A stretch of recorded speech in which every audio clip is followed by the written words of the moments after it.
Normandie, aube du 6 juin 1944. Dans un bunker en béton encastré dans une falaise surplombant la plage que les Alliés appelleront Omaha, un officier allemand est éveillé depuis des heures, les jumelles collées aux yeux et l'estomac retourné par le manque de sommeil. Il se nomme Werner Pluskat, est âgé de 31 ans et commande un bataillon d'artillerie. Durant toute la nuit, il a entendu le grondement d'avions traversant le ciel, a reçu des appels contradictoires de ses supérieurs et a scruté une mer qui, jusqu'à ce moment-là, ne lui a renvoyé que ténèbres et brouillards. Peu avant 6 heures du matin, selon la version qui s'est répétée durant 8 décennies, quelque chose change. La brume se lève, et là où il n'y avait auparavant que de l'eau, apparaît soudain un horizon couvert de navires. Des milliers de navires. Pluskat, selon son propre récit, met plusieurs secondes à assimiler ce qu'il est en train de voir. Il appelle par téléphone son quartier général et annonce ce qu'il considère comme évident. L'invasion a commencé. La réponse qu'il reçoit, toujours selon cette même version, est empreinte d'incrédulité. Personne à l'autre bout du fil n'accorde le moindre crédit à l'existence d'une flotte de cette taille. On lui demande même vers où se dirigent ces navires. Et lui, l'écouteur à la main et le regard fixé sur la Manche, répond ce qui allait devenir l'une des phrases les plus citées de l'historiographie populaire de la Seconde Guerre mondiale, qu'ils viennent droit sur lui. C'est une image qui est restée gravée dans la mémoire collective du XXe siècle avec une force comparable à celle de très peu d'autres épisodes belliqueux, l'instant précis où un seul homme comprend, avant tout autre représentant de son camp, que la guerre qu'il mène depuis des années est sur le point de se décider en l'espace de quelques heures. C'est l'histoire que l'on a racontée dans les livres, les documentaires et dans une superproduction d'Hollywood de 1962. C'est une histoire magnétique car elle combine plusieurs ingrédients que l'on trouve rarement réunis. Un témoin solitaire, une vérité évidente et indiscutable sous ses propres yeux, et une chaîne de commandement qui refuse de l'admettre.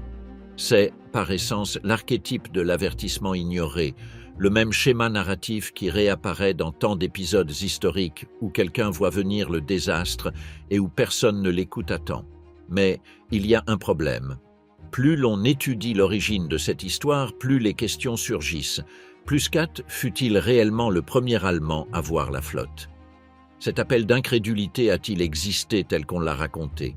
Cette vidéo reconstitue ce que l'on sait avec certitude de cette aube-là, suit la trace de la façon dont une interview d'après-guerre s'est transformée en légende cinématographique et examine le mystère qui enveloppe encore l'un des récits les plus fameux et les plus disputés du débarquement de Normandie. Il convient de prévenir dès le début que ceci n'est pas un parcours qui s'achève par une réponse définitive. C'est, bien plutôt, la reconstitution de la manière dont une anecdote personnelle, racontée par un unique protagoniste, a fini par devenir l'un des fragments les plus répétés de la mémoire collective sur la Seconde Guerre mondiale, bien qu'aucun document contemporain des faits ne permette de la confirmer avec une précision absolue. Le tableau avant la tempête. Pour comprendre pourquoi la prétendue alerte de Pluskat a pu se perdre dans le néant, il faut d'abord comprendre l'état d'esprit de l'armée allemande au printemps de 1944. Depuis 1942, à la suite des incursions alliées à Dieppe et à Saint-Nazaire, Hitler avait ordonné de dresser une chaîne de fortifications le long de toute la côte atlantique européenne, de l'Espagne jusqu'à la Norvège. Ce projet, connu sous le nom de Mur de l'Atlantique, ne s'acheva jamais comme prévu. Sur les 15 000 bunkers planifiés et les 300 000 hommes censés les garder, une bonne partie resta sur le papier par manque de béton et de main-d'œuvre. Le maréchal Erwin Rommel avait été placé à la tête de la supervision de ces défenses après un rapport qui alertait sur leur faiblesse. Rommel tripla le nombre de mines, sema la côte d'obstacles et planta des poteaux en bois reliés par des fils de fer dans les champs, surnommés ironiquement asperges de Rommel, conçus pour empêcher l'atterrissage de planeurs. Sa conviction était que la bataille devait se décider sur la rive même, dès les premières heures, avant que l'ennemi ne puisse consolider une tête de pont. D'autres généraux, parmi lesquels Gerd von Rundstedt, préféraient concentrer les réserves mobiles à l'intérieur des terres et lancer une contre-attaque massive une fois le point réel de l'invasion identifié. Cette divergence de fond ne fut jamais totalement résolue, et Hitler lui-même maintint sous son contrôle personnel une bonne partie des divisions Panzer, ce qui obligeait à demander son autorisation expresse pour les déplacer. Le problème majeur, cependant, n'était pas logistique, mais relevait du renseignement. Les services d'espionnage allemands ignoraient où et quand les Alliés attaqueraient. Et c'est ici qu'entre en jeu l'une des supercheries les plus efficaces de toute la guerre, l'opération Fortitude. Les Britanniques construisirent une armée fantôme dans le comté de Kent, juste en face de Calais, avec des chars gonflables, de faux camps et un trafic radio simulé qui suggérait la présence d'un contingent énorme sous le commandement du général George Patton. À cela s'ajouta le travail d'agents doubles, parmi lesquels l'Espagnol Juan Pujol Garcia, connu sous le nom de Garbo pour les Britanniques et d'Arabelle pour les Allemands, qui alimente pendant des mois le renseignement nazi avec des informations fabriquées pointant vers Calais comme l'objectif principal. Pujol avait bâti pour ses contrôleurs allemands un réseau imaginaire de 27 agents secrets répartis en différents points de Grande-Bretagne, dont aucun n'existait en réalité. Et à travers cet édifice fictif, il fit parvenir à Berlin des informations soigneusement calibrées, mélangeant des données vraies de faible importance avec de la désinformation stratégique de haute valeur, jusqu'à devenir l'une des sources en lesquelles le renseignement militaire allemand plaçait la plus grande confiance. La tromperie fonctionna si bien que même après le débarquement en Normandie, le haut commandement allemand maintint des divisions entières de la 15e armée stationnées dans la zone de Calais durant des semaines, dans l'attente d'un second débarquement de plus grande envergure, qui, selon la fiction soutenue par Fortitude, devait se produire à tout moment. Cette erreur d'appréciation, maintenue pendant une bonne partie des premières semaines de campagne, priva les défenseurs allemands de renforts qui auraient été décisifs dans la bataille de Normandie et constitue, selon le consensus historiographique actuel, l'un des facteurs qui contribuèrent le plus au succès final de l'opération alliée au-delà même de la supériorité numérique ou matérielle sur le front de bataille proprement dit.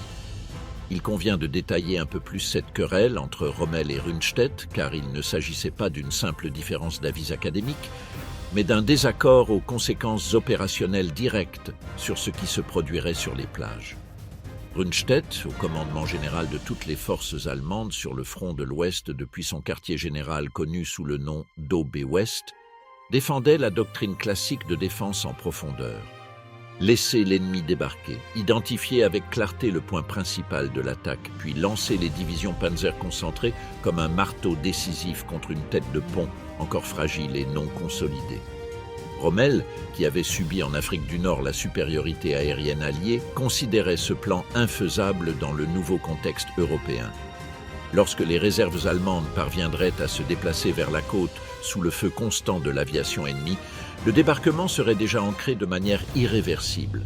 Son alternative était de déployer les divisions blindées le plus près possible du littoral, prêtes à intervenir dans les premières heures. Hitler, qui répugnait à déléguer entièrement cette décision à ses généraux de terrain, opta pour une solution intermédiaire qui s'avéra dans la pratique la pire des combinaisons possibles. Il répartit les divisions Panzer entre les deux doctrines, en laissant certaines près de la côte sous commandement régional et en retenant les plus puissantes, parmi lesquelles plusieurs du groupe de réserve stratégique sous son autorisation personnelle directe depuis son quartier général en Allemagne. Le résultat fut que, le matin du 6 juin, ni Rommel ni Rundstedt ne disposaient de l'autorité pleine et entière pour mobiliser immédiatement les forces nécessaires à une contre-attaque massive, et tous deux devaient attendre l'approbation d'un Hitler qui, durant les heures décisives de la matinée, n'avait même pas été réveillé par son propre état-major, n'osant pas interrompre son repos sans être totalement certain qu'il s'agissait de l'invasion principale et non d'une manœuvre de diversion. À cette incertitude stratégique s'ajoutait, dans les semaines précédant le 6 juin, un excès de fausses alarmes. Les radars côtiers et les postes d'observation allemands avaient enregistré des mouvements d'avions et des bruits de moteurs à de nombreuses reprises sans qu'aucun débarquement ne se produise.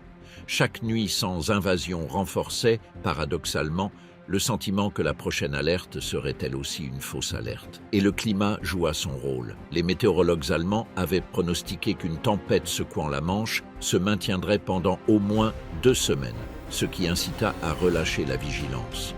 De nombreux officiers allemands de haut rang, confiants dans ce pronostic, s'absentèrent de leur poste. Rommel lui-même se rendit en Allemagne pour assister à l'anniversaire de son épouse et rencontrer Hitler afin de réclamer des renforts blindés. Cette absence, survenue juste la veille de la plus grande invasion amphibie de l'histoire, allait s'avérer décisive. C'est dans ce contexte de suspicion chronique, de chaînes de commandement fragmentées et de commandements temporairement décapités que Werner Plus-4 passa la nuit du 5 au 6 juin à observer la mer depuis son poste d'observation. La fenêtre de mauvais temps. Rien de tout cela n'aurait été possible sans une décision prise à peine quelques heures plus tôt de l'autre côté de la Manche. Le général Dwight Eisenhower, commandant suprême des forces alliées, avait initialement fixé le débarquement au 5 juin. Un front de mauvais temps obligea à le reporter.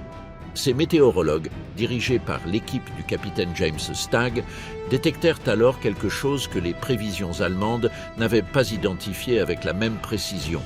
Une brève accalmie dans la tempête, à peine un jour de mer et de ciel, relativement praticable avant que les conditions ne se détériorent à nouveau.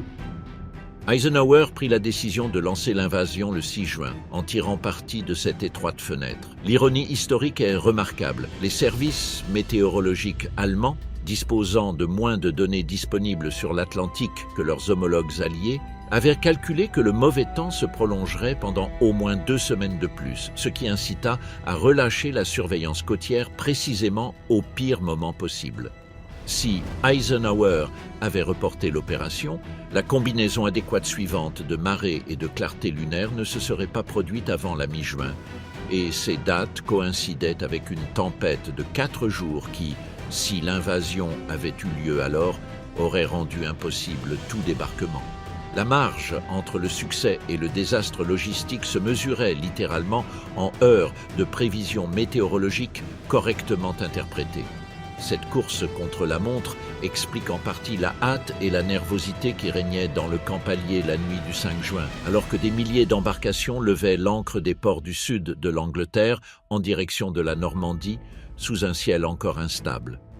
Et elle explique aussi, dans le camp adverse, pourquoi une bonne partie du haut commandement allemand, confiant dans un pronostic erroné, baissa la garde juste au moment où il en avait le plus besoin.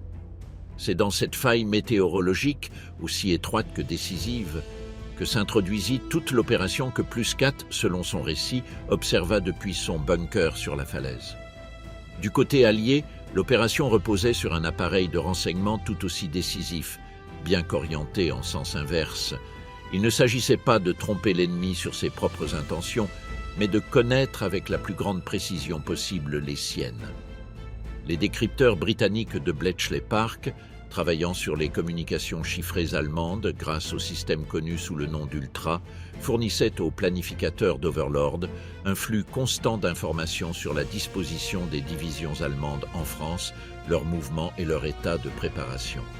Ce renseignement permit aux Alliés d'évaluer avec une remarquable précision où concentrer la supercherie de Fortitude et de confirmer, dans les semaines précédant le débarquement, que le gros des forces allemandes restait effectivement convaincu que l'attaque principale se produirait à Calais.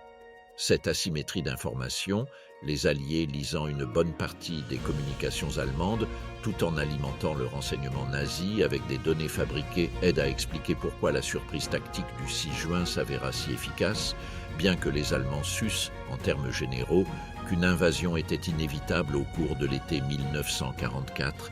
Ils savaient qu'elle arriverait.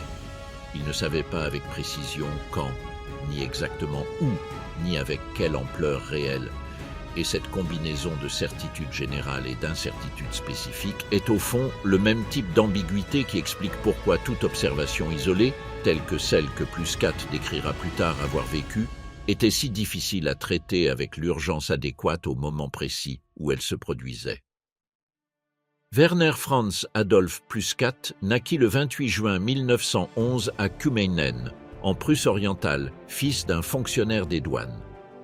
En juin 1944, il détenait le grade de major et commandait le 1er bataillon du régiment d'artillerie 352, intégré à la 352e division d'infanterie de la 7e armée allemande. Cette division avait été déployée des mois auparavant dans la zone normande, dans un mouvement qui s'avérerait providental pour les défenseurs allemands et catastrophique pour les soldats américains, qui, sans le savoir, débarqueraient directement sur une unité de combat aguerrie au lieu de la garnison de réserve qu'ils s'attendaient à trouver.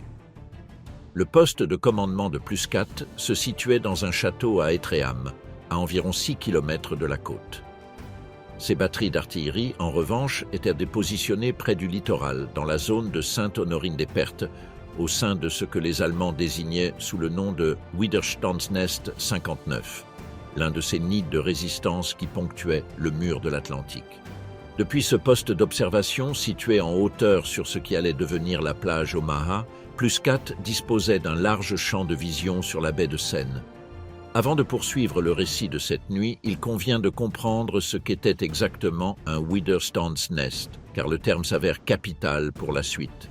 Il s'agissait d'un nid de résistance, c'est-à-dire d'un point fortifié individuel au sein de la chaîne défensive du mur de l'Atlantique, généralement composé d'une combinaison de bunkers en béton, de tranchées, de nids de mitrailleuses, de quelques emplacements d'artillerie et, dans les postes les plus élevés, d'une position d'observation offrant une visibilité sur la mer.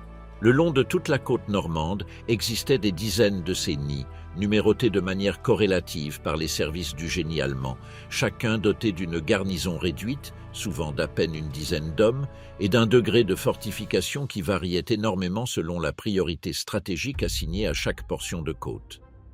Le secteur d'Omaha concentrait plusieurs de ces nids, parmi lesquels le WN-59 et le WN-62, répartis le long des falaises qui dominaient la plage.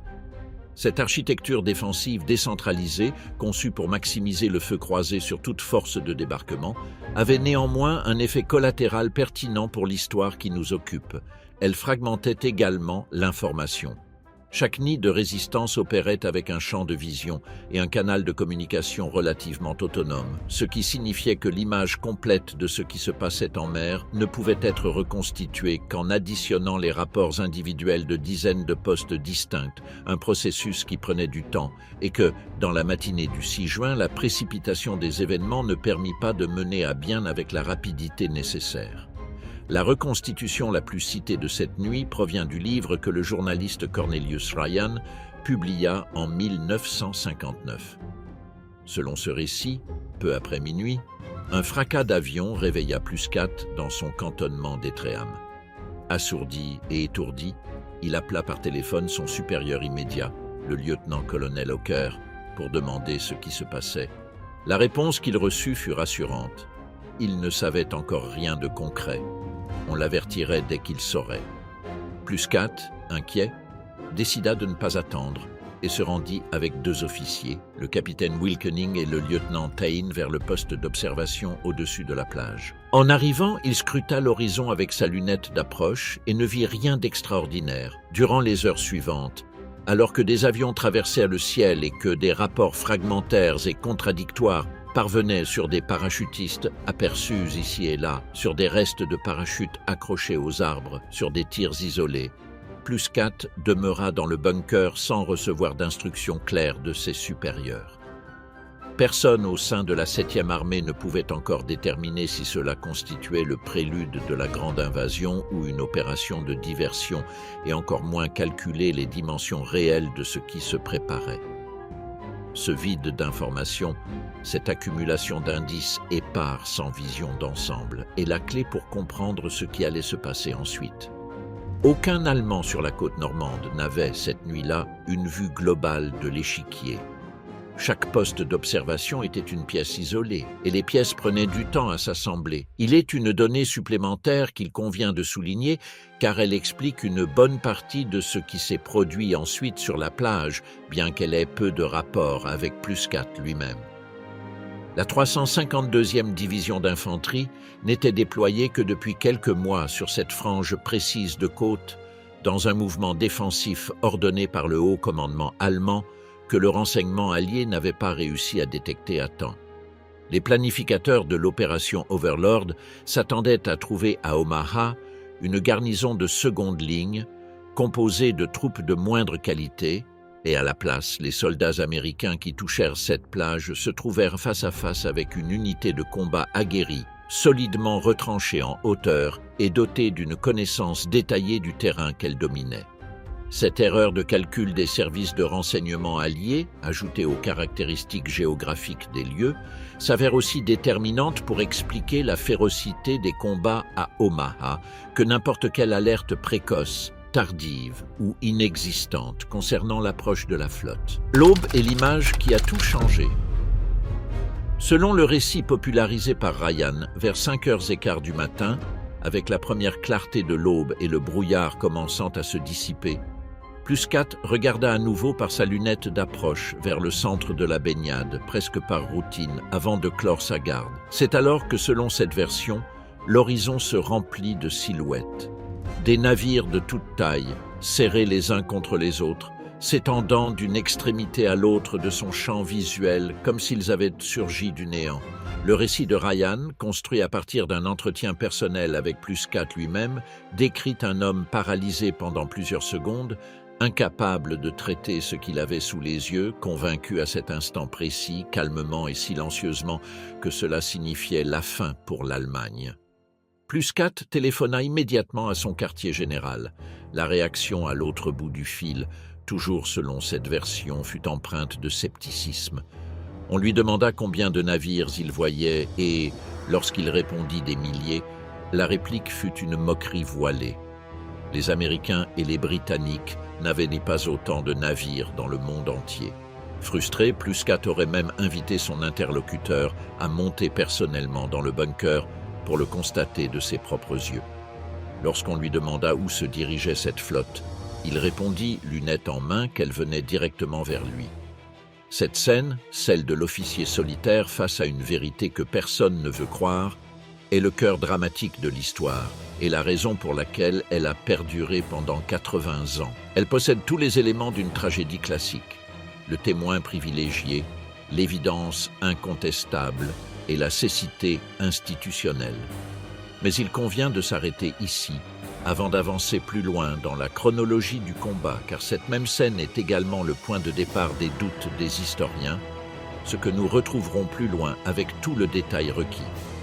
Dans la version que Ryan recueillit directement auprès de Pluscat et qui se fixerait ensuite dans le livre, l'officier allemand aurait estimé dans un premier temps un chiffre proche de 10 000 navires, une exagération compréhensible dans l'état de choc que décrit le récit lui-même, mais qui donne une idée de la disproportion entre ce qu'un être humain peut traiter visuellement en quelques secondes et la magnitude réelle, déjà colossale par elle-même, de la flotte qui s'approchait effectivement. Ce qui ne fait en revanche l'objet d'aucun doute, c'est l'ampleur de ce qui traversait réellement la Manche cette aube-là. L'opération Neptune, composante navale du débarquement, mobilisa près de 5000 navires de tout type, cuirassés, croiseurs, destroyers, chalands de débarquement et transport de troupes. À 5h45 du matin, une flotte composée de 5 cuirassés, 20 croiseurs, 65 destroyers et 2 monitors commença à bombarder les défenses côtières de Normandie. Peu après survint le bombardement aérien, bien que la nébulosité en réduisit l'efficacité. Vers 6h30 du matin, les premières vagues de débarquement touchaient les plages de Utah et d'Omaha. Au total, ce jour-là, 160 000 soldats traversèrent la Manche, soutenus par plus de 1200 avions qui avaient déjà largué des troupes aéroportées durant la nuit. Quel qu'ait été l'instant exact où Pluscat vit les premiers navires, la réalité qui se déployait devant la côte normande était bel et bien la plus grande opération navale, aérienne et terrestre jamais organisée jusqu'à ce moment-là. Avec ou sans avertissement précoce entendu à temps, les batteries du bataillon de Pluscat entrèrent en action. Omaha allait être parmi les 5 plages du débarquement la plus sanglante. S'y combinaient plusieurs facteurs défavorables pour les assaillants. Des falaises dominant le sable d'une hauteur considérable, une marée laissant les soldats exposés sur un long tronçon découvert et la présence d'une division d'infanterie allemande aguerrie au combat, la fameuse 352e, que les services de renseignement alliés n'avaient pas détecté à temps à cet emplacement. Les pièces d'artillerie sous le commandement de Pluscat tirèrent sur les embarcations et sur les hommes luttant pour progresser sur la plage jusqu'à épuisement de leurs munitions ou jusqu'à ce que leur position soit neutralisée par le feu naval allié qui écrasait systématiquement chaque point de résistance détecté sur les falaises. Les pertes du premier jour à Omaha comptent parmi les plus élevées de toute l'opération, bien que les chiffres exacts varient selon la source et le critère de comptage utilisé. Les nids de résistance, tels que celui qu'occupait l'unité de Severlo ou celui que la tradition attribue à Pluscat lui-même, faisaient partie d'un système défensif conçu pour battre la plage d'un feu croisé depuis des positions surélevées et camouflées, de sorte que les défenseurs puissent tirer de flanc sur les soldats progressant sur le sable sans s'exposer directement au feu de face des navires de guerre alliés. Cette conception défensive, combinée à une marée basse qui obligeait les premières vagues d'infanterie à traverser à pied plusieurs centaines de mètres de plage entièrement découverte avant d'atteindre le moindre abri naturel, transforma les premières heures du débarquement à Omaha en l'une des séquences de combat les plus coûteuses enregistrées par l'armée américaine dans tout le théâtre d'opérations européen de la guerre. De nombreux chars amphibies conçus pour appuyer la progression de l'infanterie depuis l'eau, coulèrent avant d'atteindre le rivage, entraînés par une houle plus forte que prévu, ce qui priva les soldats des premières vagues d'une bonne partie du soutien blindé avec lequel l'opération avait été planifiée. L'artillerie navale alliée s'avéra décisive pour inverser cette situation au fil de la matinée. Des destroyers américains s'approchèrent à des distances dangereusement courtes de la côte, s'échouant parfois presque délibérément pour pouvoir battre avec une précision directe les positions allemandes qui continuaient de harceler l'infanterie depuis les falaises. Ce fut ce feu naval soutenu, plus que tout autre facteur isolé, qui finit par neutraliser progressivement les batteries allemandes, y compris vraisemblablement celles qu'opérait le bataillon de Pluscat, et permit qu'en fin d'après-midi, les troupes américaines parvinssent enfin à établir un contrôle stable sur la plage et à commencer à s'enfoncer vers l'intérieur des terres. Pendant ce temps, loin de la plage, la réaction allemande se voyait entravée par la même chaîne de commandement qui avait ignoré ou qui avait pris du temps à traiter les premiers avertissements. Rommel, absent en Allemagne, ne fut pas informé avec l'urgence qu'exigeait la situation. Lorsqu'il regagna enfin son quartier général, tard dans la nuit du 6 juin, une bonne partie de la fenêtre d'opportunité pour une contre-attaque immédiate et massive était déjà refermée. Hitler, quant à lui, refusa pendant des heures d'autoriser le mouvement des divisions Panzer placées sous son contrôle direct, convaincu dans un premier temps que la Normandie pouvait n'être qu'une manœuvre de diversion avant le véritable coup à Calais. Cette hésitation, s'ajoutant au sabotage de la résistance française sur les voies ferrées et de communication, retarda toute réponse coordonnée durant les heures les plus critiques de la bataille. Pluscat, selon son propre récit ultérieur, parvint à s'échapper de sa position lorsque celle-ci fut finalement envahie et continua de combattre les jours suivants, alors que le front allemand refluait vers l'intérieur de la France. Sa trace documentée le situe vers la mi-août dans la région de Dreux, lors de la retraite générale vers Paris. La guerre s'achèverait pour lui en avril 1945, lorsqu'il se rendit aux côtés du général Kurt Dittmar à des soldats de la 30e division d'infanterie américaine à Magdebourg, sur les rives de l'Elbe. Le contraste avec ce qui se produisit simultanément sur la plage Utah, située plus à l'ouest, illustre de manière éloquente le poids exercé par la géographie concrète de chaque secteur sur le déroulement des combats. Là-bas, le courant marin dévia les chalands de débarquement de leur point prévu, ce qui finit par les mener par pur hasard vers un tronçon de côte défendu avec une densité de feu bien plus faible que celle initialement prévue. Le résultat fut qu'à la fin de la journée, environ 21 000 soldats avaient débarqué à Utah pour à peine 197 pertes, un chiffre minuscule comparé à ce qui s'était produit à Omaha.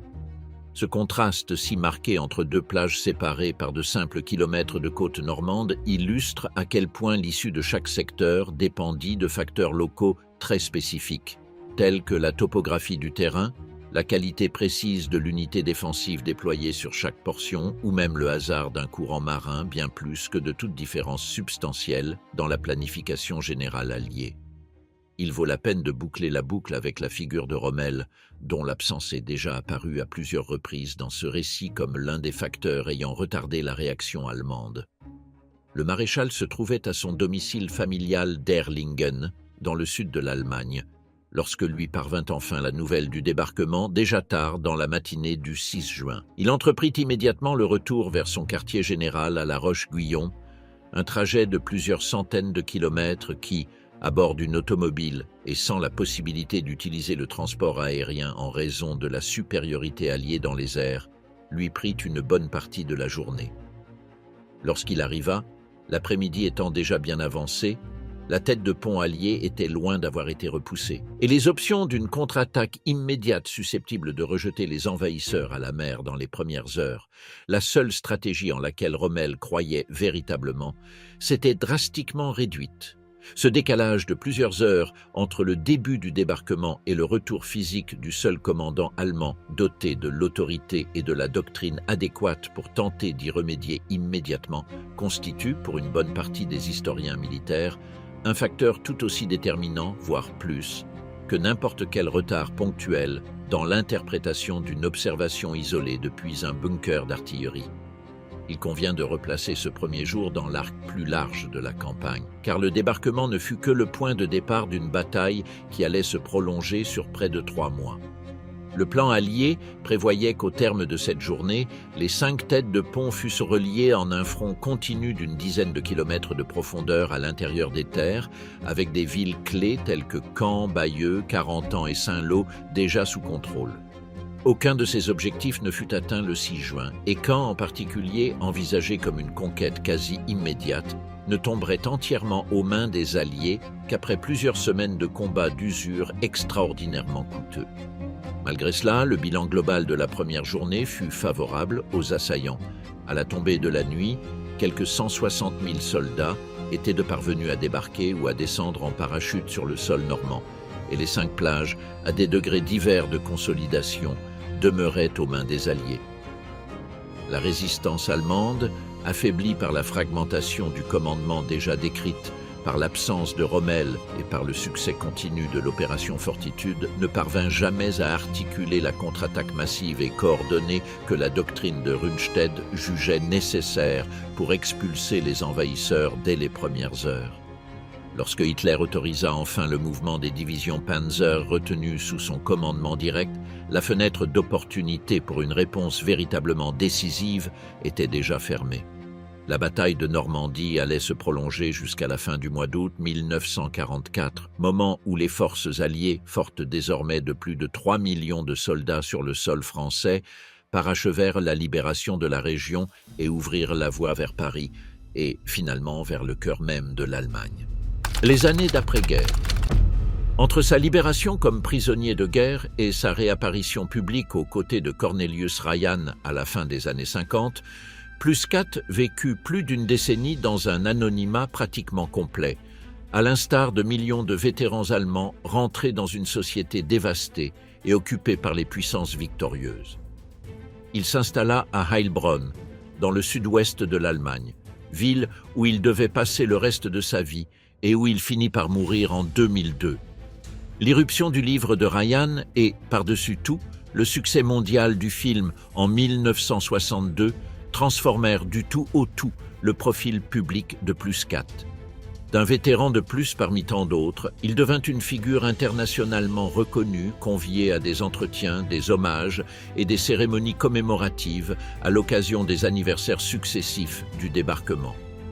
Cette exposition publique prolongée, maintenue durant 4 décennies, contribua sans nul doute à ancrer sa version des faits avec une solidité difficile à ébranler, tout simplement parce qu'elle fut celle qu'il répéta lui-même sans guère de variations substantielles devant des journalistes, des historiens amateurs et des organisateurs de commémoration pour le restant de ses jours.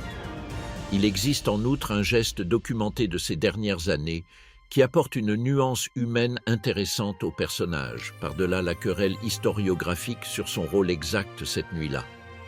Dans une lettre personnelle datée de 1994, à l'occasion d'une commémoration liée au 116 régiment d'infanterie américain qui avait combattu précisément dans le secteur d'Omaha, Pluscat écrivit au sujet de l'amitié nouée entre anciens ennemis et exprima sa gratitude de pouvoir vivre ces derniers jours dans un contexte de paix et de liberté partagée entre Allemands et Américains. Ce genre de correspondance, totalement étranger au terrain de la dispute sur qui a aperçu le premier quel navire, illustre la dimension la moins débattue, mais non moins réelle de sa biographie. Celle d'un vétéran qui, à l'instar de tant d'autres des deux camps, consacra une bonne partie de ses dernières décennies à la réconciliation et au souvenir partagé d'un conflit qui avait irrémédiablement marqué sa jeunesse.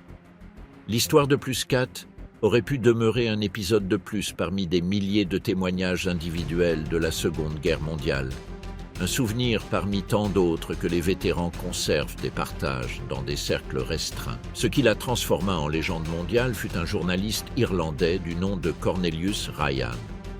Ryan était né à Dublin en 1920 et avait couvert en tant que corresponsal de guerre le débarquement de Normandie lui-même, ainsi que la progression ultérieure de la 3e armée du général Patton à travers la France et l'Allemagne, après avoir en outre pris part à 14 missions de bombardement aux côtés des forces aériennes américaines avant d'être affecté au théâtre du Pacifique durant les derniers mois du conflit. Cette expérience directe en tant que témoin de la guerre elle-même lui conférait une autorité narrative peu commune parmi les historiens de cabinet qui écriraient par la suite sur les mêmes événements sans jamais avoir foulé un champ de bataille. Au milieu des années 50, il entreprit un projet ambitieux, reconstituer minute par minute les 24 heures du jour J en combinant les perspectives de simples soldats, d'officiers, de civils français, ainsi que de militaires allemands. Pendant près de 3 ans, son équipe de recherche localisa des survivants aux États-Unis, au Canada, en Grande-Bretagne, en France et en Allemagne, et mena plus de 3000 entretiens. De ce matériau, 383 témoignages individuels finirent par être intégrés au texte final. Parmi les officiers allemands ayant collaboré avec Ryan, figurèrent des noms de premier plan tels que le général Franz Halder, ancien chef de l'état-major, et le général Günther Blumentritt.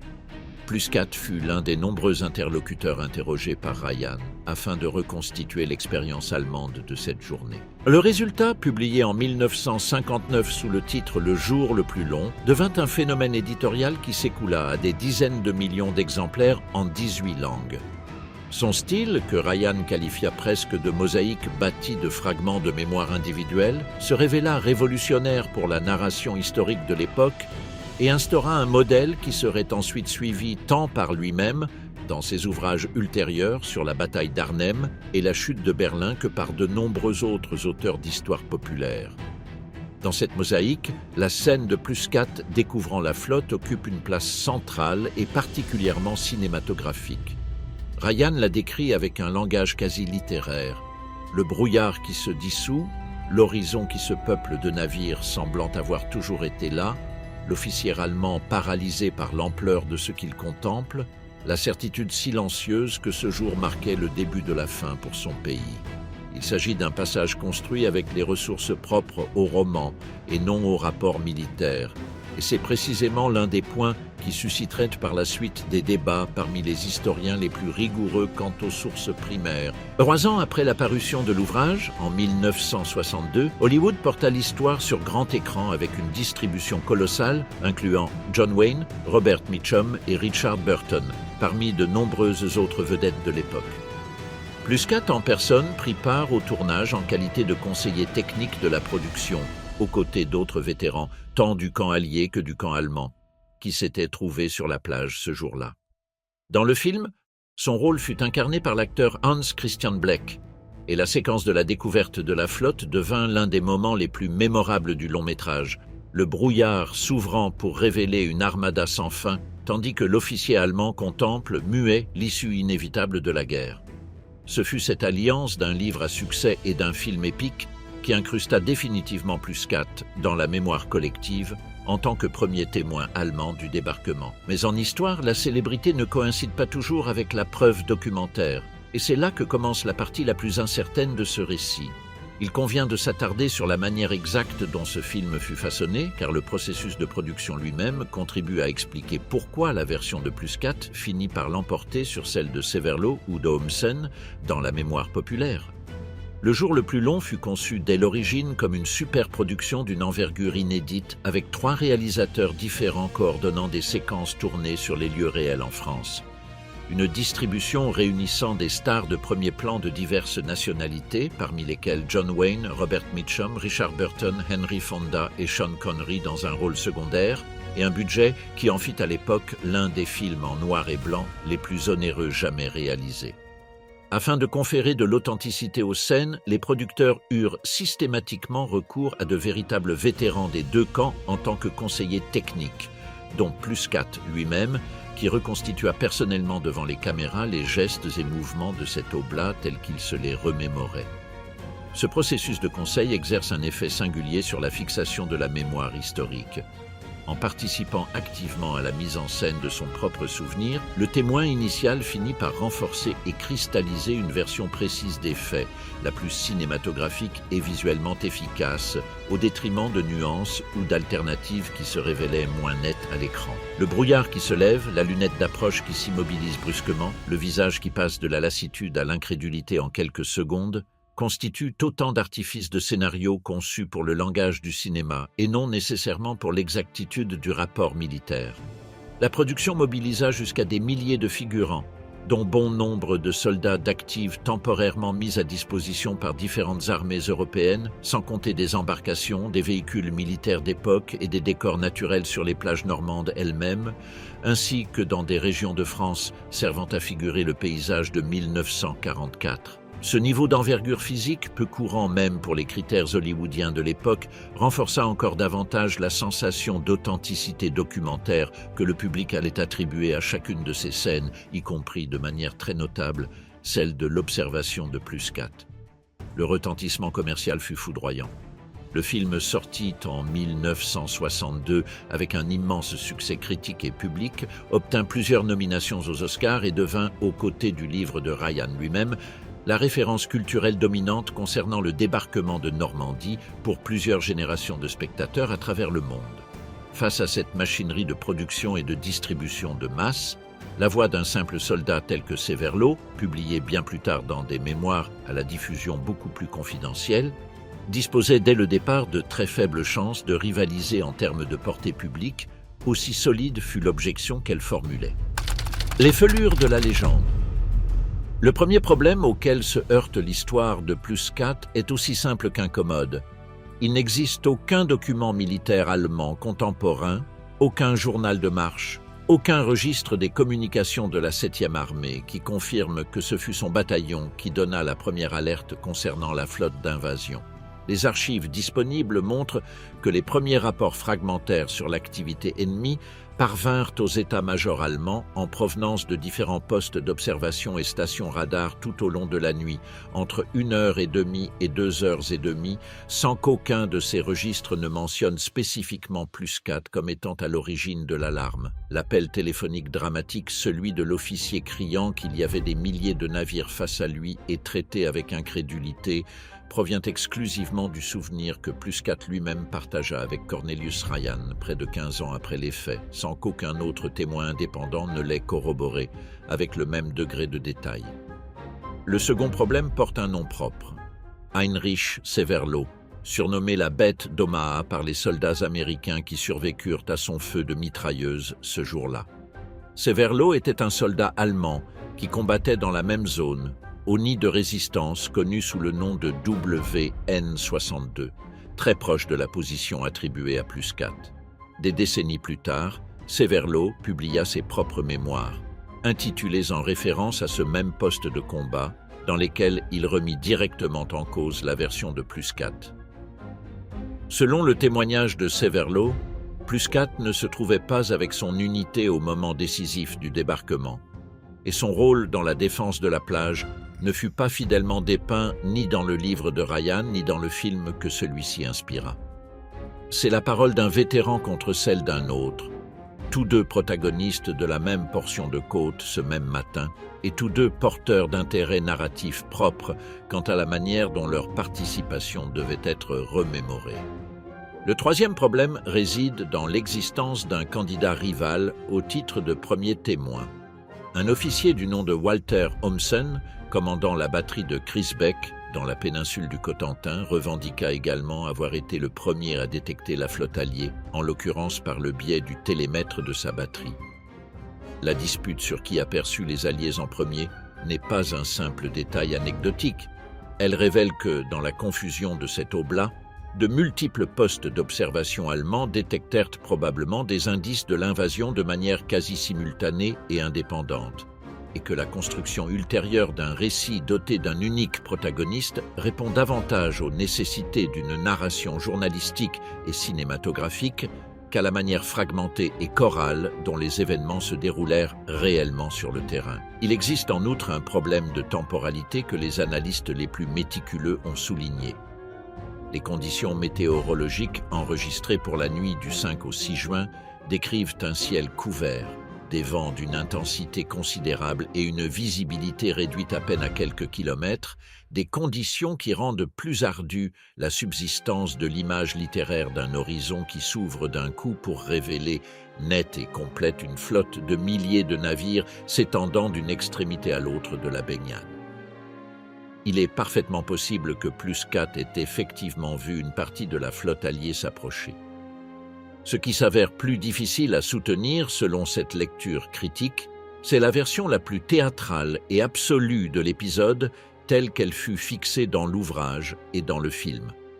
Tout cela ne signifie pas nécessairement que Plus-4 mentit de manière délibérée. La mémoire humaine, et en particulier la mémoire d'un événement traumatique et chaotique remémoré près de 3 lustres plus tard devant un journaliste qui recherchait activement une bonne scène pour son livre, tend à se simplifier, à gagner en netteté dramatique et à perdre des nuances au fil du temps. C'est un phénomène bien documenté dans la psychologie du témoignage.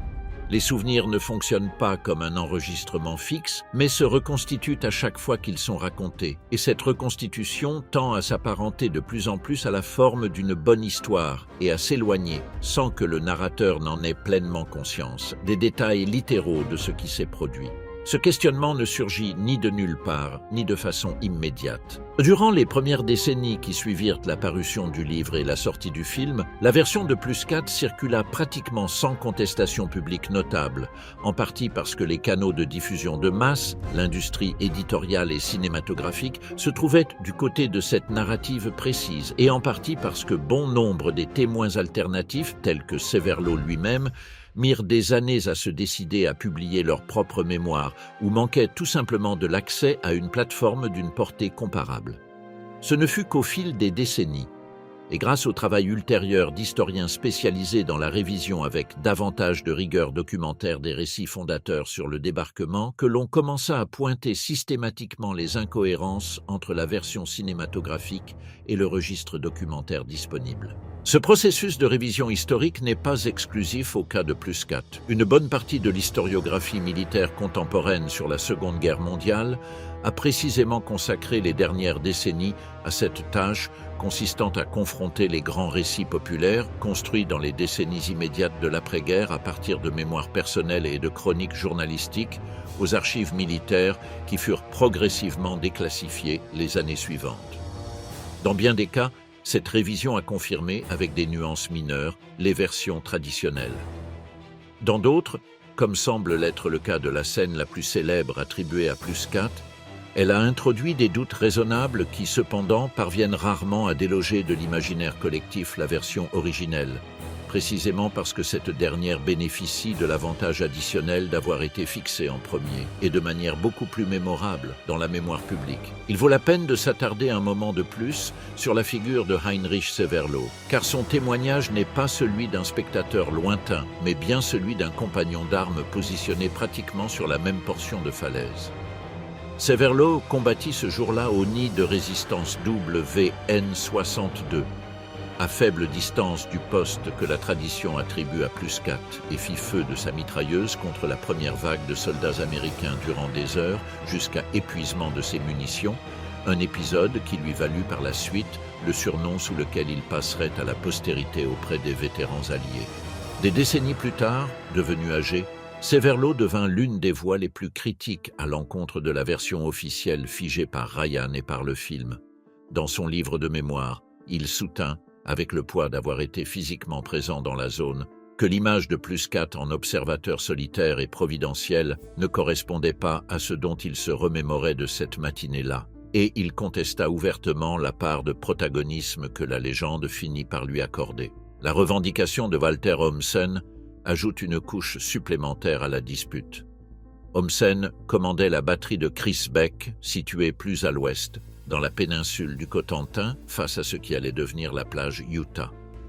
Selon son propre récit, ce fut lui, et non +4, qui détecta en premier la flotte alliée au moyen du télémètre optique de sa batterie, un instrument de précision précisément conçu pour calculer des distances et détecter des mouvements en mer avec une exactitude supérieure à celle de simples jumelles de campagne. L'existence de cette revendication parallèle, soutenue durant des années par ses propres défenseurs au sein de l'historiographie militaire allemande, démontre clairement que la question de savoir qui vit la flotte en premier n'eut jamais en réalité de réponse consensuelle, pas même parmi les protagonistes allemands eux-mêmes de cette journée-là. Pourquoi le mythe survit à ses propres doutes? Il convient de s'attarder sur la méthode de travail de Cornelius Ryan elle-même, car elle contribue à expliquer à la fois la force et la fragilité de ce type de récit. Ryan n'était pas un historien académique formé à la confrontation systématique de sources primaires avec des archives militaires. C'était un journaliste de guerre qui avait personnellement témoigné d'une bonne partie de ce qu'il allait reconstituer par la suite et qui construisit son livre principalement à partir d'entretiens oraux, de questionnaires envoyés à des vétérans et de souvenirs personnels recueillis des années après les faits. Cette méthode présente des vertus évidentes. Elle permit de sauver de l'oubli des milliers d'expériences individuelles, donna une voix égale aux soldats alliés, aux civils français et aux militaires du camp allemand, et brossa un tableau humain du débarquement qu'aucune archive officielle, aussi complète fût-elle, n'aurait pu offrir à elle seule. Mais elle comporte également un point faible structurel. Lorsqu'un récit s'appuie presque exclusivement sur le souvenir d'un unique protagoniste, sans la confrontation d'un registre documentaire contemporain aux événements, ce récit reste à la merci de la mémoire de cette personne, de son désir, conscient ou non, d'occuper un rôle de premier plan dans l'histoire, et de l'habileté du journaliste lui-même à polir et dramatiser le matériel qu'il recueille afin d'écrire un livre qui se vende. Rien de tout cela ne transforme automatiquement l'histoire de +4 en une invention. Cela rend en revanche nécessaire la distinction entre deux couches distinctes d'une même histoire. D'un côté se trouve le fait historique vérifiable, cet oblast, des dizaines de postes d'observation allemands le long de la côte normande détectèrent, avec plus ou moins de clarté et à des moments légèrement différents, l'approche d'une flotte d'invasion aux proportions sans précédent. Et cette information mit du temps à remonter la chaîne de commandement et à se traduire par une réponse militaire coordonnée, en partie à cause de l'absence de commandants clés, en partie par l'effet cumulé de mois de fausses alertes et en partie en raison du succès des opérations de tromperie alliées. De l'autre côté se trouve la couche narrative, la scène concrète, cinématographique et personnalisée d'un unique officier qui aperçoit la flotte avant quiconque et qui se retrouve seul face à l'incrédulité de ses supérieurs. C'est cette seconde couche qui a le moins bien résisté à l'épreuve du scrutin historique, précisément parce qu'elle dépend d'un seul témoignage, recueilli bien après les faits, par un auteur dont l'objectif professionnel était avant tout de raconter une grande histoire. Il est frappant de constater que malgré les doutes documentés par les historiens et malgré le témoignage contradictoire de Severlo lui-même, l'image de +4 en tant que l'homme qui a vu venir le jour J avant tout le monde demeure la version dominante dans la mémoire populaire. Plusieurs raisons expliquent cette persistance, et toutes en disent autant sur le fonctionnement de la mémoire historique collective que sur l'épisode précis qui nous concerne. La première est la puissance de l'image cinématographique. Une scène bien filmée, avec des acteurs reconnaissables et une mise en scène soignée, s'incruste dans la mémoire collective avec une force qu'aucune archive militaire ne saurait égaler. Des millions de spectateurs ont vu le brouillard s'ouvrir sur la Manche à l'écran bien avant, et avec beaucoup plus d'intensité émotionnelle de lire jamais un journal de marche fragmentaire dans un archive de Fribourg. L'image se substitue au document en tant que source de vérité perçue, et une fois fixée dans l'imaginaire collectif, elle s'avère extrêmement difficile à déloger, peu importe l'apport de nuances par la recherche ultérieure. La deuxième raison est liée à la structure même du récit. L'histoire d'un témoin solitaire et ignoré s'inscrit dans un schéma narratif profondément ancré dans la culture, celui de l'avertissement ignoré qui ressurgit dans des épisodes aussi variés que les services de renseignement ayant sous-estimé l'attaque de Pearl Harbor, les analystes ayant négligé les signaux préalables au 11 septembre ou les scientifiques ayant alerté sur des risques des années avant qu'ils ne se matérialisent en catastrophes concrètes. Lorsqu'un épisode réel s'emboîte avec précision dans ce moule narratif si familier, nous avons tendance à l'accepter avec moins d'esprit critique que nous n'en appliquerions à une histoire dépourvue d'un tel ancrage émotionnel satisfaisant. La troisième raison est plus prosaïque et touche aux incitations de ceux qui racontent l'histoire. Le récit d'un conseiller technique, d'un vétéran consulté et validé par une superproduction hollywoodienne, acquiert un sceau d'authenticité qu'il est très difficile de contester publiquement, même lorsqu'un autre combattant tel que Severlo présente des objections documentées fondées sur sa propre expérience du terrain. L'industrie du divertissement a tendance à privilégier de manière compréhensible du point de vue narratif la version la plus nette et dramatique des faits au détriment de la version plus floue et chorale, aux multiples témoins partiels, qui se rapproche probablement davantage de ce qui s'est réellement produit cette nuit-là sur la côte normande. Face à tant de couches d'incertitude, il convient d'établir clairement quels éléments de cette histoire reposent effectivement sur des preuves solides. Il ne fait aucun doute que Werner Plusquat a existé, qu'il a commandé un bataillon d'artillerie au sein de la 352e division d'infanterie et que son unité a activement combattu pour la défense du secteur d'Omaha le jour du débarquement. Il est attesté qu'il a survécu à la guerre et s'est rendu aux forces américaines en avril 1945.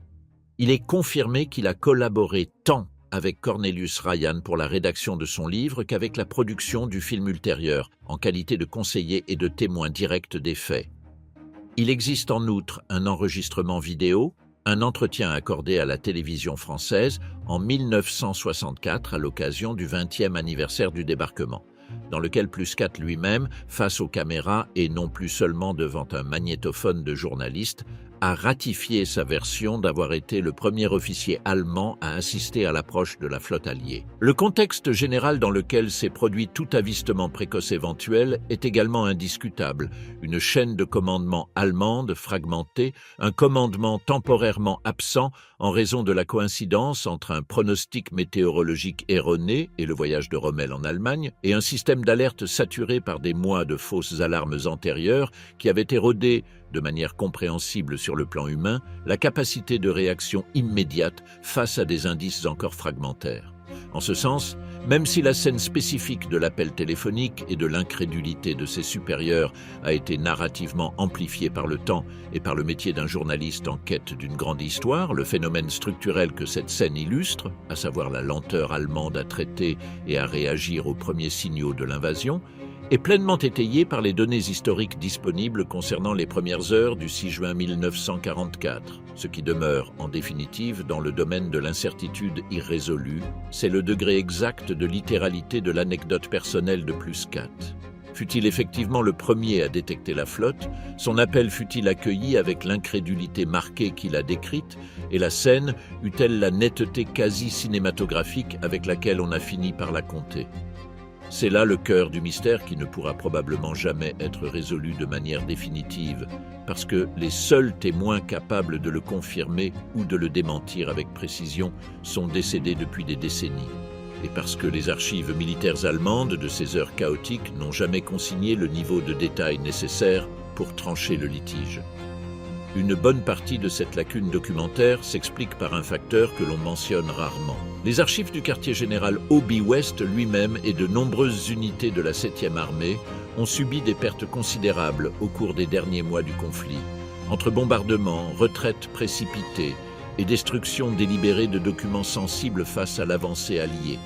Cela signifie que, Même si un registre écrit plus précis des premières communications concernant la flotte repérée cet oblat a pu exister à un moment donné, il est parfaitement possible que ce document particulier n'ait jamais survécu pour être consulté par les historiens de l'après-guerre, transformant ainsi toute tentative de reconstitution exhaustive en un exercice nécessairement incomplet, tributaire en dernière instance des fragments de mémoire orale qui ont pu être préservés.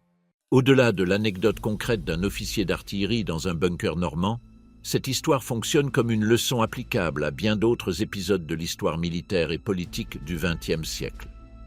Lorsqu'un événement colossal tel que le débarquement de Normandie est reconstitué des décennies plus tard, à partir de milliers de témoignages individuels, le résultat associe inévitablement des faits vérifiables à des fragments de mémoire personnelle qui se sont altérés avec le temps, avec le désir, souvent inconscient, de chaque protagoniste d'occuper une place de premier plan dans le récit collectif, et avec l'intervention éditoriale de ceux qui sélectionnent, ordonnent et dramatisent ce matériel pour en faire un livre ou un film que le public souhaite lire ou voir. Le cas de Plus 4 se révèle particulièrement instructif car il réunit en un seul épisode la quasi-totalité des mécanismes qui président généralement à la fabrication d'une légende historique moderne. Il existe un noyau de vérité indéniable. La flotte alliée a existé, elle a traversé la Manche, et un officier allemand dans un poste d'observation de la côte normande a objectivement dû être le premier à la détecter, bien que nous ne sachions probablement jamais avec une certitude absolue qui fut cette personne exacte ni à quelle minute précise cela s'est produit. Il existe un protagoniste ayant des intérêts à occuper le centre de ce récit. Un vétéran qui, comme tant d'autres survivants de guerre, a trouvé dans le souvenir de son rôle lors d'un jour historique un moyen de donner un sens et une transcendance à une expérience traumatique. Il existe un intermédiaire professionnel, le journaliste, dont le métier consiste précisément à transformer des matériaux éparpillés et contradictoires en un récit cohérent et convaincant, avec tous les risques de simplification que ce processus entraîne. Il existe enfin un vecteur d'amplification de masse, l'industrie du cinéma capable d'inscrire une version précise des faits dans la mémoire de générations entières, avec une force qu'aucun historien académique, aussi rigoureux soit-il, ne peut par la suite totalement contrecarrer.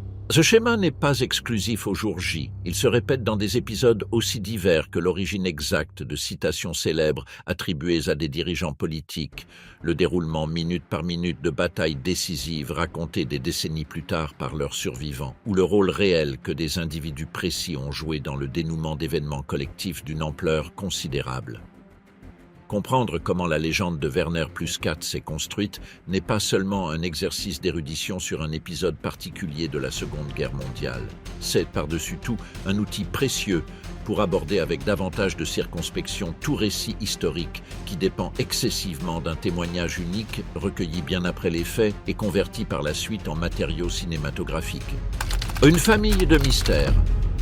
La figure du témoin solitaire qui avertit d'un désastre imminent sans être entendu possède, dans l'histoire militaire du XXe siècle, une série de proches parents qui aident à situer le cas de Plus 4 au sein d'un schéma plus vaste. En 1941, différents analystes du renseignement américain avaient détecté des signaux dispersés d'une éventuelle opération navale japonaise contre des objectifs dans le Pacifique. Des signaux qui, passés en revue après l'attaque de Pearl Harbor, semblaient pointer avec une relative clarté vers ce qui finit par se produire. L'enquête ultérieure montra cependant quelque chose de très similaire à ce que suggère la reconstitution rigoureuse du cas normand.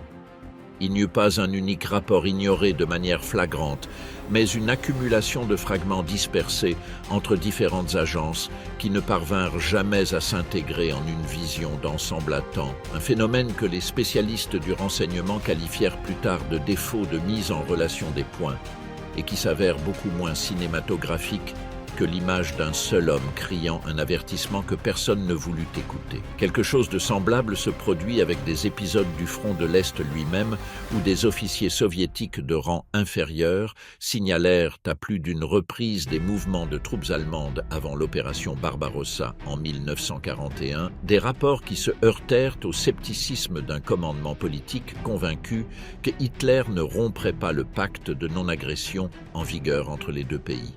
Là aussi, l'historiographie ultérieure a eu tendance à simplifier une réalité de multiples rapports contradictoires, pour en faire la figure plus digeste d'un avertissement clair et ignoré par décision personnelle d'un seul dirigeant. Le dénominateur commun de tous ces épisodes n'est pas que les avertissements n'existaient pas.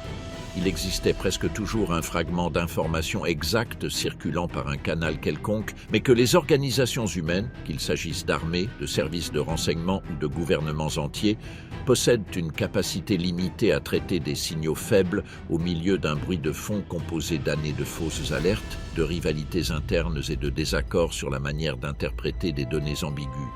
L'histoire de Plus 4 séduit précisément parce qu'elle comprime cette complexité organisationnelle difficile à narrer et à visualiser en l'image beaucoup plus simple et mémorable d'un seul homme muni d'une lunette d'approche. Et cette même simplification, si efficace pour conter une histoire, est celle qui rend ensuite ardue la reconstitution précise de ce qui s'est réellement produit. Toutes les sources historiques ne possèdent pas le même poids probant, et cette hiérarchie tend précisément à être oubliée lorsqu'une source de moindre importance engendre un récit particulièrement mémorable. Au sommet de cette hiérarchie se trouvent les documents contemporains des faits, générés au moment même où ils se sont produits et sans l'intention de bâtir un narratif ultérieur. Journaux de marche, registres des communications, carnets d'opérations, photographies datées.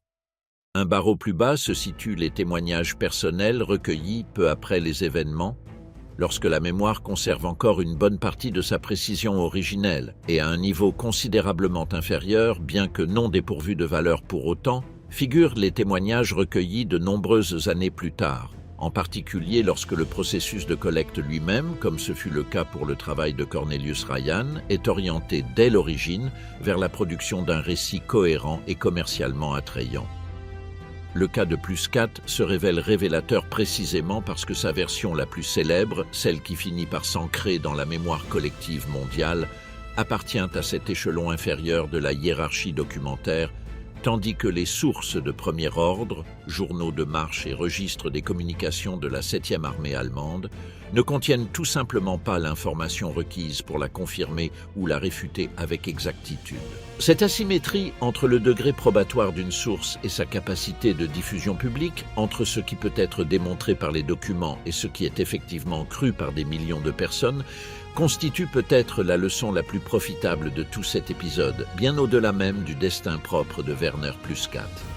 Appliqué de manière pratique, ce principe suggère une question simple, que tout spectateur ou lecteur peut se poser face à un récit historique particulièrement vif et mémorable, identifier d'où provient exactement ce détail précis qui suscite un tel impact émotionnel. Si la réponse renvoie à un document contemporain des faits, la confiance placée en ce détail peut s'avérer élevée. Si, en revanche, elle renvoie à un souvenir personnel transmis plusieurs décennies plus tard, en particulier lorsque ce souvenir fut recueilli par une personne ayant un intérêt professionnel légitime à construire une bonne narration, il convient de manier ce détail avec la circonspection qu'il mérite, sans pour autant le rejeter automatiquement, ni cesser de le valoriser pour ce qu'il est également au fond. Un fragment authentique de mémoire humaine concernant l'un des jours les plus décisifs du XXe siècle. Le poste d'observation même que la tradition associe à Plus 4, le Widderstein's Nest, situé sur le secteur d'Omaha, est toujours debout de nos jours, intégré au réseau de fortifications de l'ancien mur de l'Atlantique que parcourent aujourd'hui touristes, passionnés d'histoire militaire et chercheurs du monde entier le long de la côte normande. Ce genre de vestiges en béton, disséminés le long des falaises et des plages de l'Espagne jusqu'à la Norvège, fonctionne comme une sorte de document physique qui survit indépendamment des querelles de mémoire orale entourant leurs anciens occupants. À la différence d'un témoignage enregistré ou d'un entretien journalistique, le béton ne peut ni exagérer ni dramatiser ce qu'il a consigné, bien qu'il ne puisse pas non plus, bien entendu, clarifier à lui seul qui se trouvait exactement derrière quelle paire de jumelles à quelle minute précise de cet aube-là.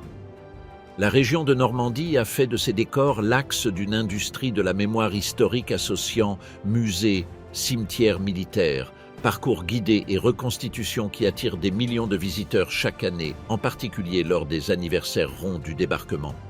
Dans cet écosystème de vulgarisation historique, la scène de Plus-4 découvrant la flotte occupe une place presque incontournable dans tout itinéraire narratif consacré au jour J, précisément en raison de la force visuelle et émotionnelle que lui a conféré le cinéma. Guides touristiques, documentaires et plaques commémoratives répètent fréquemment cette version sans nuancer outre mesure les doutes que la recherche historique la plus récente a soulevés quant à sa littéralité. Ce qui illustre, une fois de plus, comment le récit le plus mémorable tend à s'imposer face au récit le plus précis lorsque tous deux se disputent un même espace d'attention publique. Werner Plus-4 est mort le 11 juin 2002 à Heilbronn, en Allemagne, à peine 5 jours après que se fût accompli le 50e et 8e anniversaire du débarquement qui a défini le reste de sa vie publique. Jusqu'au bout, il a maintenu sa version des faits, la même qu'il avait partagée avec Cornelius Ryan, la même qu'il avait supervisée sur grand écran, la même qu'il avait réitérée devant les caméras de la télévision française en 1964. Jamais il n'y eut, pour autant que le révèlent les archives disponibles, de rétractation ni de révision publique de son récit. De l'autre côté demeure le témoignage tout aussi ferme de Heinrich Severloh, publié dans ses propres mémoires, soutenant que la participation de Plus-4 ce jour-là ne fut pas celle qu'a fixée la légende populaire. Et subsiste également la revendication, moins diffusée mais non moins documentée, de Walter Homsen depuis la batterie de Chris Beck. 3 versions, 3 protagonistes, et pas le moindre archive militaire contemporain capable de trancher avec précision laquelle d'entre elles épouse avec le plus d'exactitude ce qui s'est réellement produit au cours de ces heures de confusion, d'obscurité et de brouillard au-dessus de la Manche.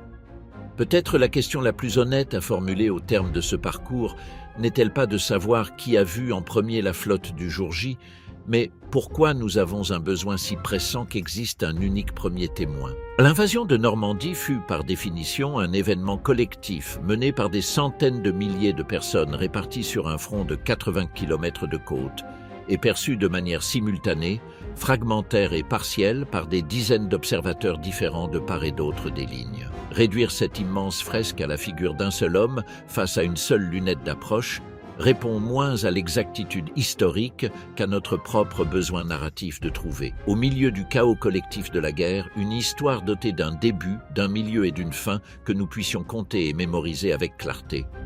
Ce besoin n'invalide pas l'anecdote de Werner Plus-4. Il en fait simplement ce qu'elle a probablement toujours été. Non pas un document historique clos et vérifié dans tous ses détails, mais le souvenir d'un homme, raconté des années plus tard, poli par un métier journalistique brillant, amplifié par une industrie du divertissement qui sait reconnaître une grande scène et transformer enfin en ce fragment de légende que des millions de personnes, sans tout à fait le savoir, acceptent aujourd'hui comme une histoire vérifiée. Il ne convient pas non plus de basculer dans l'extrême opposé et de rejeter totalement le noyau de l'anecdote sous prétexte que certains de ces détails s'avèrent impossibles à vérifier avec la documentation disponible. Plus-4 a bel et bien combattu ce jour-là dans le secteur d'Omaha. Son unité a effectivement fait feu contre la flotte et contre l'infanterie qui débarquait, et il est parfaitement plausible, voire probable, qu'à un moment de cette aube confuse, il ait effectivement aperçu l'approche de l'armada alliée et tenté de transmettre cette information à ses supérieurs dans un contexte de communication saturée et de crédibilité institutionnelle érodée par des mois de fausses alertes antérieures.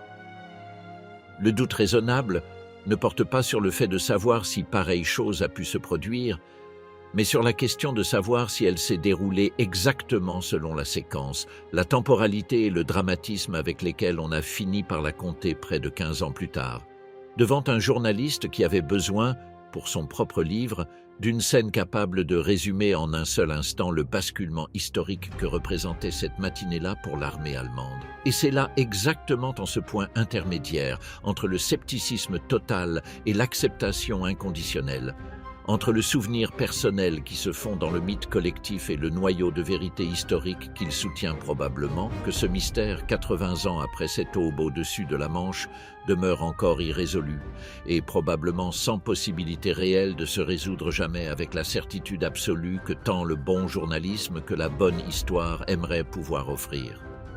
Ce qui ressort clairement, en repassant du début à la fin la trajectoire de cette histoire, c'est le chemin qu'elle a parcouru avant de se muer en légende universelle. Un officier d'artillerie dans un bunker en béton, un entretien accordé 15 ans plus tard à un journaliste en quête d'une grande scène, un livre qui s'est écoulé à des dizaines de millions d'exemplaires, un film qui a gravé cette image sur la rétine de générations entières, et enfin une dispute historiographique soutenue par d'autres témoins aux souvenirs divergents, qui ne parviendra probablement jamais à déloger tout à fait la version originelle de l'imaginaire collectif. Ce parcours, plus que la réponse définitive à la question de savoir qui a vu en premier la flotte du jour J, est peut-être le véritable récit que cette histoire a à nous livrer.